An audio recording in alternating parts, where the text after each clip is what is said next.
All right, guys. Was there anything else anyone wanted to bring up? I know you wanted to go on a bit of a tangent because you've got the manga first here. First of all, recommendations. Can I go first? Sure. Because I want to... There was that one yaoi manga you handed me that kind of inspired Off the Shelf, but we never did it on Off the Shelf because it was too long after we started. I hear the Sunspot? Too long before we started. We did that on Off the Shelf. Was that on Off the Shelf? I hear the Sunspot. I don't know if we did it. We did. We did? Yep. Oh, yeah, I hear the Sunspot. Just straight up. I hear the Sunspot is a yaoi. Later on. It doesn't start aggressively yaoi. Nick Nack can confirm. It started very, very innocently, but it's about a pair of characters in college, and one of them is a deaf boy, and the other one basically functions as his note taker and stuff. But they have this really tumultuous relationship because of bullying and perception and all that sort of stuff. I think it's an ongoing series right now. Yeah, I figured I needed to. I had to be the one to remember that one. Yeah. Plug Off the Shelf a little bit. Yeah. I honestly, there are some recommendations that kind of come to mind. If you want depression, but a little bit more of a side of action, ReZero is an option here. The main character looks the same. Yeah, that's true. So if you're in for depression, then yeah, ReZero is an option. I think if you're watching this film, you're probably looking for something along these lines, probably. I don't really know of any other shows that kind of cover a similar topic, at least not off the top of my head. If I looked, I could probably find some more. But right now, that's my main recommendation. If you want some more action, but you still want a side of depression, you can go watch ReZero. What?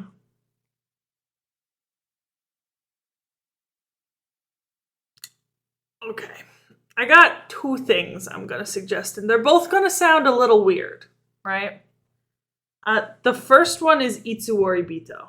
I remember that. I don't know about that I think series. Nick Nack's the only one who doesn't know this series, because I know Vorn's read it, and I know Realm has at least heard of it. I've read a little bit of it, but not all of it.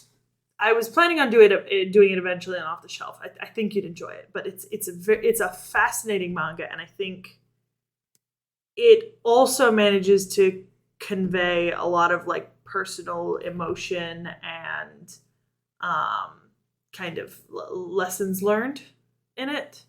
Although it is a fair bit gorier and very much a different kind of topic and setting.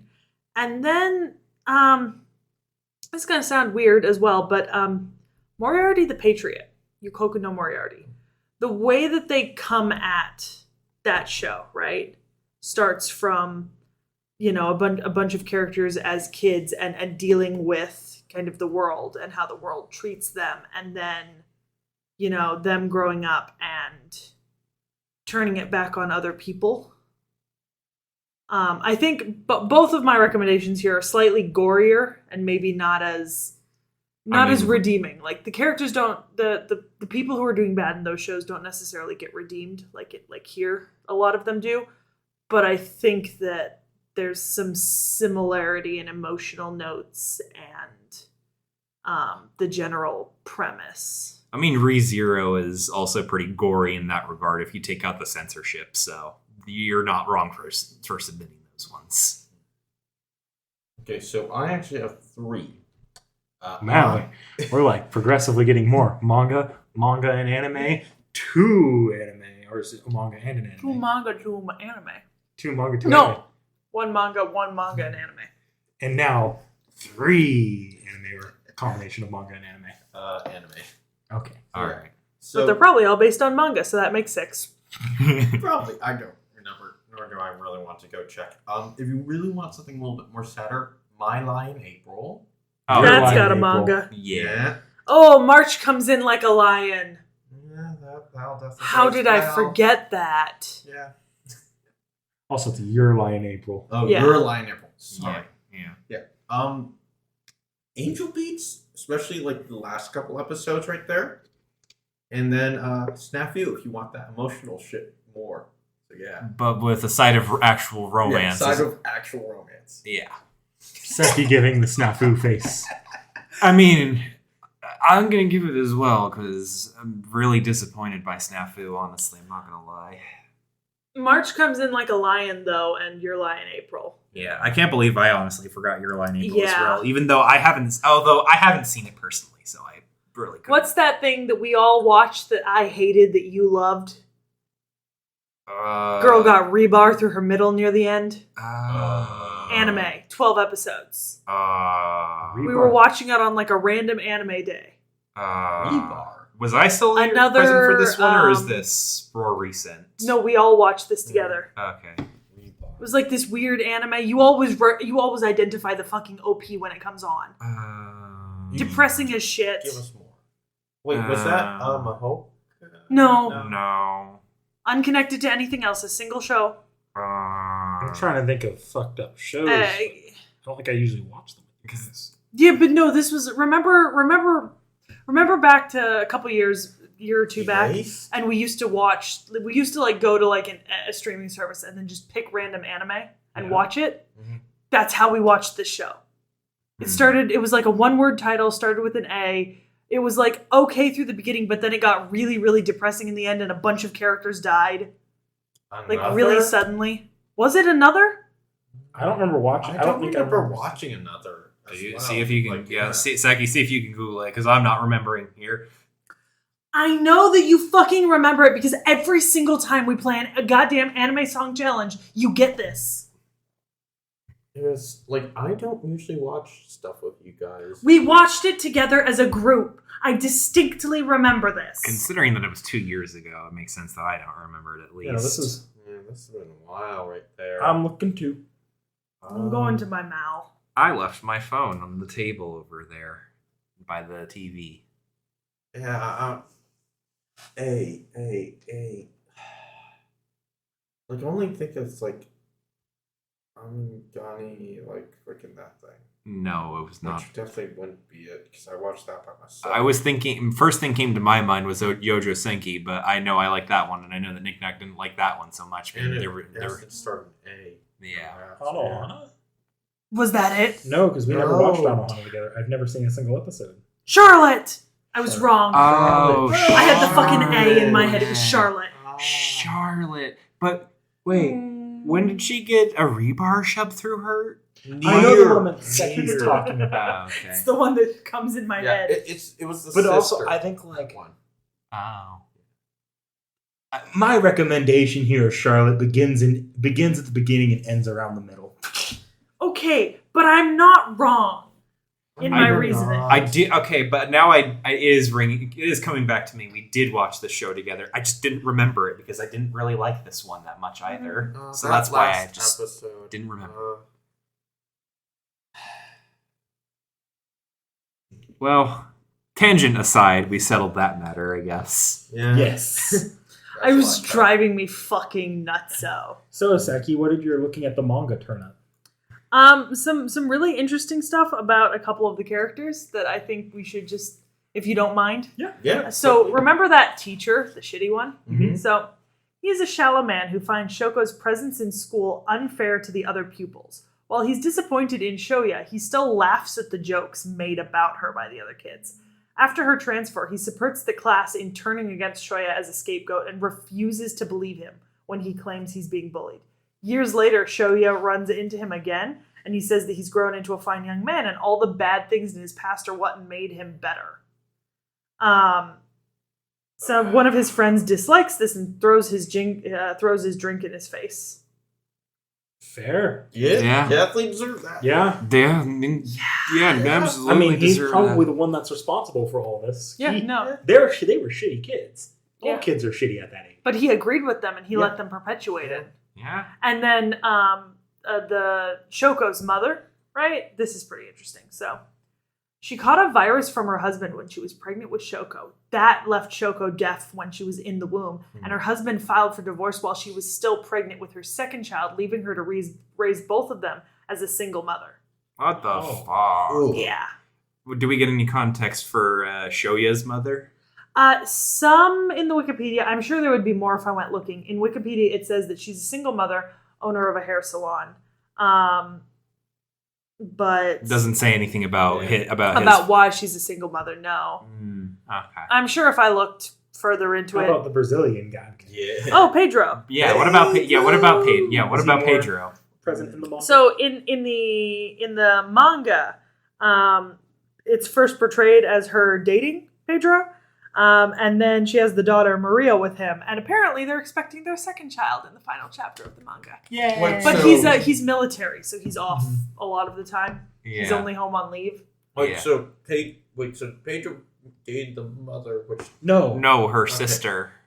No, Pedro. Jesus fucking Christ! Pedro only fucks one person. Okay. Pedro is the main character's brother-in-law. Yeah. Yes. Okay, just want to be sure there because I was starting to get. Fun fact: Shoya's older sister is apparently the only character who has lines in the entire manga whose face is never seen. That was in the anime too. Yeah. Well, I think in the anime it's just because she didn't come in at that point because we don't even hear her talk. Yeah, but apparently just one time when she's leaving them with her daughter. Well, apparently she has more lines in the manga. You just never see her face. Yeah, but like Maria Ishida, the young niece who lives with Shoya and his family, she's half Japanese and half Brazilian. And she gains a constant wonder about the difference between things that are dead and alive.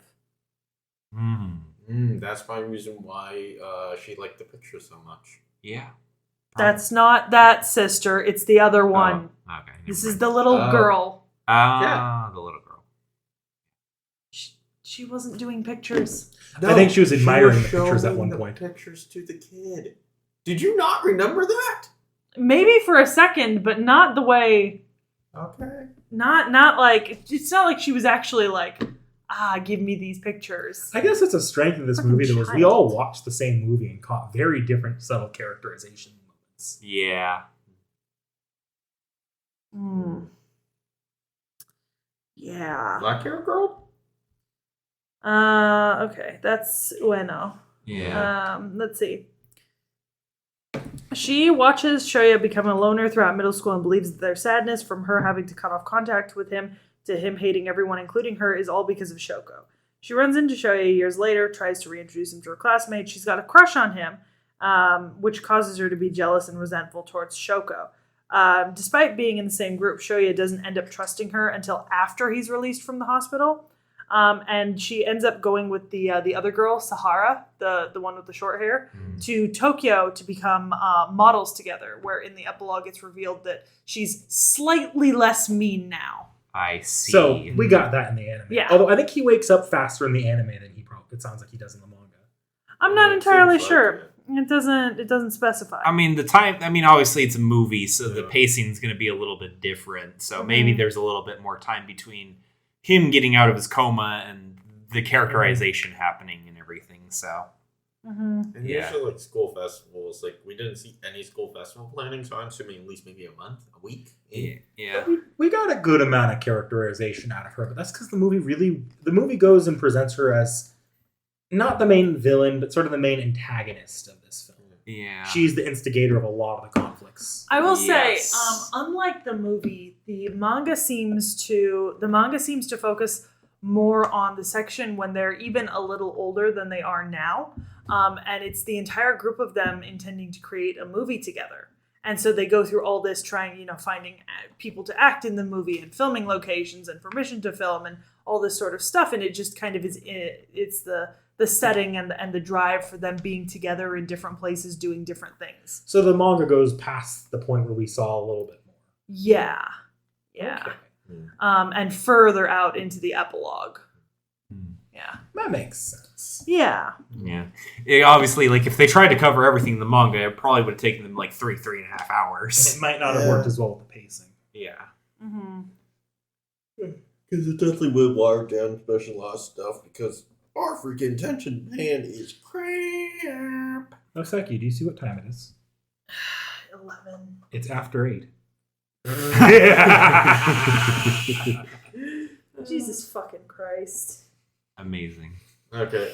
All right. Well, we did this all in one sitting, so I think we're going to have to call the spoiler-free section there as well. Well, this was the free talk, but the free talk. Yeah, we're already on part 3. No, yeah. What am I? That was a misspeak right there. However, with that being said, look forward next week to Kamigami no Asobi. If you want to see our reaction to the our immediate reaction to the trailer, go watch our last episode. Guys, I promise it's good. Don't listen to their groaning. But this is where we say goodbye to Realm for a bit. We'll Yep. see him back when it approaches his turn again with another movie. Unless you want to watch an Otome game anime. That's a possibility, but we'll see. With Greek, Norse, and Japanese gods. Shit, you may in high school format. Shit. And there's a femme cat boy. No, thank you. You lost me there. Let me rephrase that. There's no rephrase. There's no way to roll. Yeah, take your L. You're not rephrasing that. I like, comment, subscribe. Thank you for watching and being with us. Thank you, everyone. Bye. Bye.